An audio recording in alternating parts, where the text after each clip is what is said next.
মহাকাশের এক অজানা বিষয় জানবো এই ভিডিওটিতে, আর সেটি হলো চাঁদে পানির সন্ধান।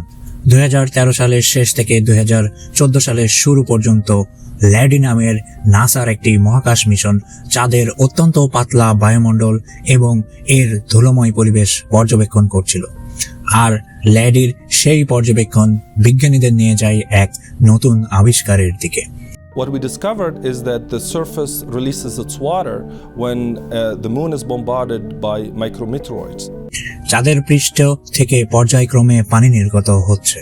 বিজ্ঞানীরা আবিষ্কার করেন চাঁদের পৃষ্ঠ যখন মাইক্রোমিটেরয়েড বা অতি ক্ষুদ্র উল্কাপিণ্ডের আঘাতের শিকার হয় তখন সেখান থেকে পানির অণু মুক্ত হতে পারে, আর উল্কা বৃষ্টির সময় এই ঘটনাটি বিশেষভাবে লক্ষ্য করা যায়। কিন্তু আরও চমকপ্রদ বিষয় হলো চাঁদের এই পানি সমৃদ্ধ অংশের উপরে রয়েছে কয়েক সেন্টিমিটার পুরু শুষ্ক মাটির একটি স্তর। সাধারণ ক্ষুদ্র কণা সহজেই এই স্তর ভেদ করতে পারে না।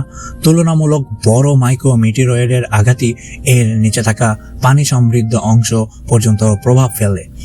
যখন একটি মাইক্রোমিটেরয়েড প্রচণ্ড গতিতে চাঁদের পৃষ্ঠে আঘাত করে তখন ঘর্ষণ স্থলের সংঘর্ষ স্থলে অনেক উপাদান বাষ্পীভূত হয়ে যায়।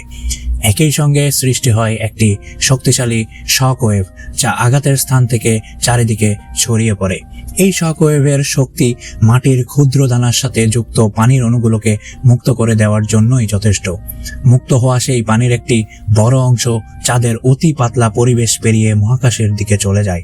আর ঠিক এই পানির উপস্থিতির স্বাক্ষরই কক্ষপথে থাকা ল্যাডি তার বৈজ্ঞানিক যন্ত্রের মাধ্যমে শনাক্ত করেছিল।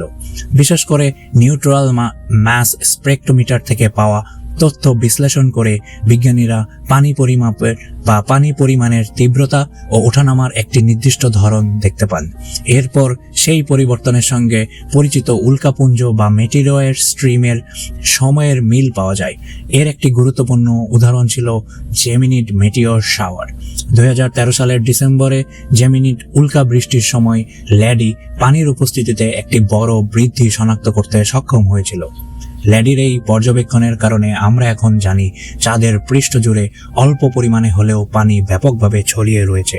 এই আবিষ্কার শুধু চাঁদ সম্পর্কে আমাদের ধারণাই পরিবর্তন করেনি, এটি ভবিষ্যতের চন্দ্র অভিযানের জন্য একটি সম্ভাব্য গুরুত্বপূর্ণ সম্পদের ইঙ্গিত দেয়।